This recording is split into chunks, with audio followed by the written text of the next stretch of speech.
maple syrup time again. Last year I tried something a little different. I used tap thread into the trees. These are the taps. These taps are 3/8 inch thread by a 1/2 inch barb on the end. I also used the 1/2 inch barb tees. Now, the reason I decided to use these was because I was using this cleared hose. This hose would go from the tap to the tee, and then from the tee into the bucket. I'll show you guys how I do that a little later on in this video when we go outside. Now, in order to thread those taps into the tree, I have fixed to my drill a 3/8 inch drill bit. I've set this one aside specifically for maple syrup because I have a couple of these. Now, as you can see from the drill bit, I put a piece of tape on there. That piece of tape is 2 inches from the tip. The reason I did that is that way there I know how deep to drill to put the tap in. You have to go through the bark and into the wood just a little bit. Unfortunately, my bark is very thick and very coarse, and it takes a little extra to get through it. So that's why I go with 2 inches rather than standard 1.5 inches. Now, there's a few things that you're going to want to take with you as you go out and start tapping the trees. One of which is going to be obviously a cordless drill. You can also use the old-fashioned manual style if you so choose. You're going to want to make sure that you bring a good amount of the clear hose with you. And then, of course, I have a bucket with all my tees and taps in them.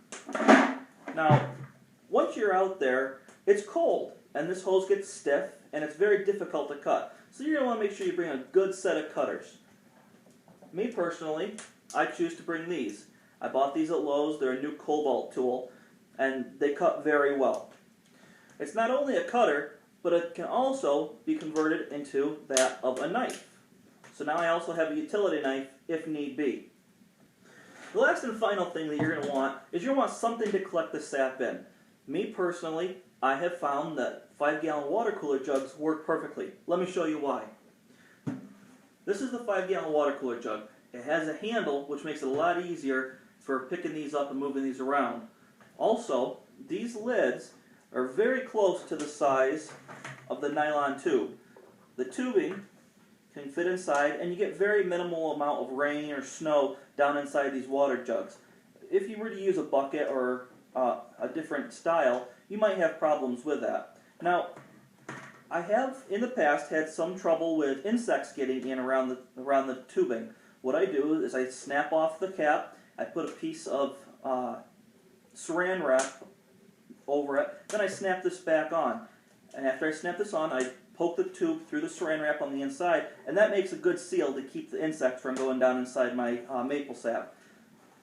So, I'm going to show you guys what I'm doing outside. I'm going to get everything together, get dressed, and go outside. I'll bring you guys back when I'm ready to go. Alright guys, this tree is about 22 inches in diameter, so I'll be able to put 2 taps into this tree.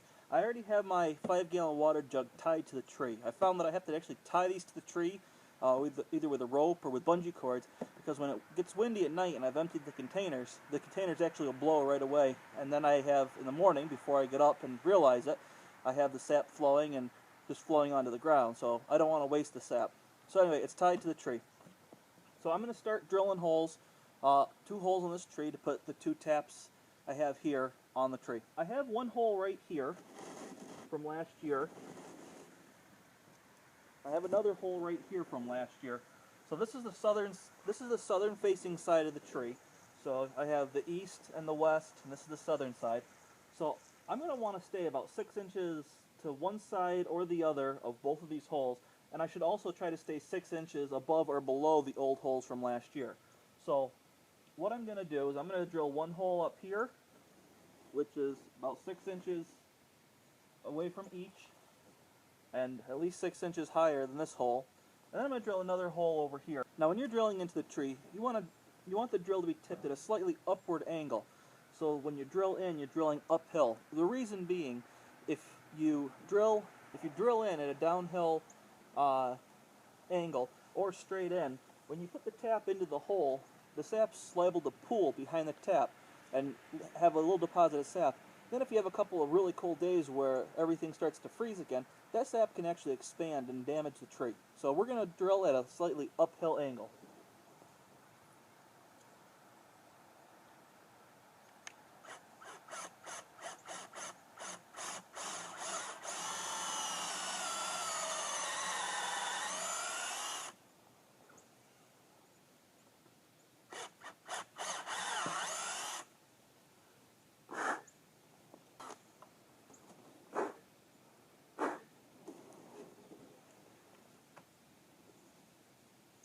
Okay, now I take the tap and I thread it in.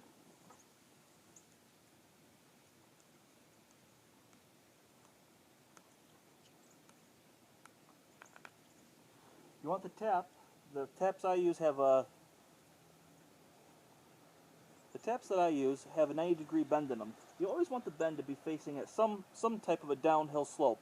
It doesn't have to be perfectly perpendicular to the tree, however, it does need to be allowing the sap to flow freely.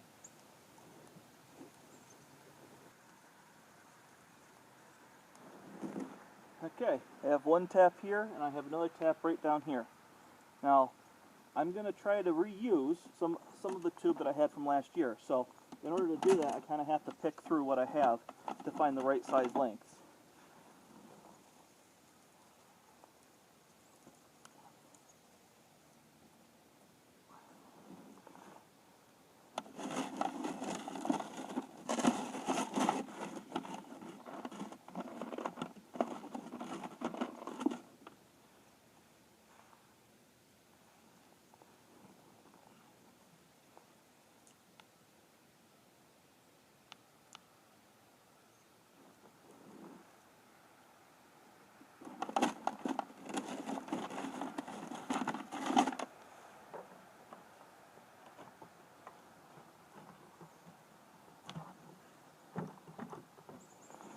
Okay, that's it, guys.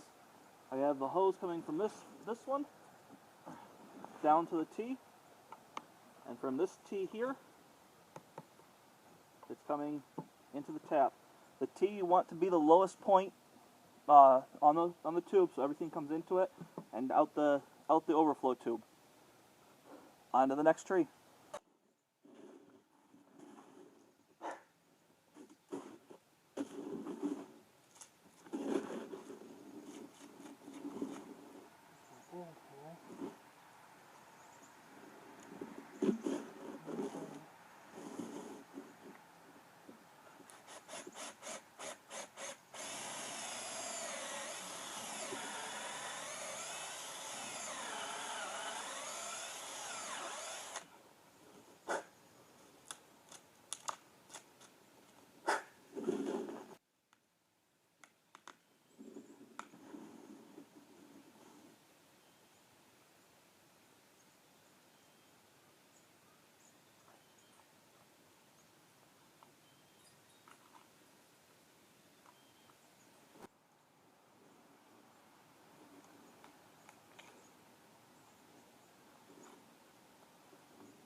Well, guys, that was fun.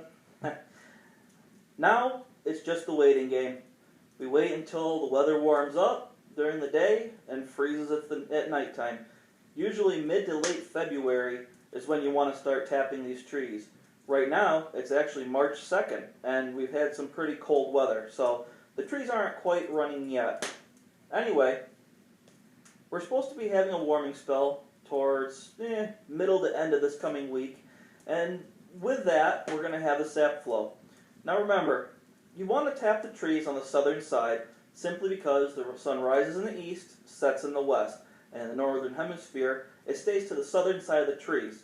The sun will warm the trees and cause the sap to rise from the roots, and as it passes the tap, it'll come out and go into your collection container. Also, I wanted to make mention that for trees that are 12 inches to roughly 18 inches, you should only put one tap in those trees. For trees that are 18 to 24 inches, you can put 2 taps usually. Anything over 24 inches, you can put 3 taps, but only if the tree's healthy enough to be able to support that. If there's dead spots in the tree, you should only limit yourself to 2 taps. Anyway, thanks for watching, guys. This was really fun. I hope to see you again sometime soon.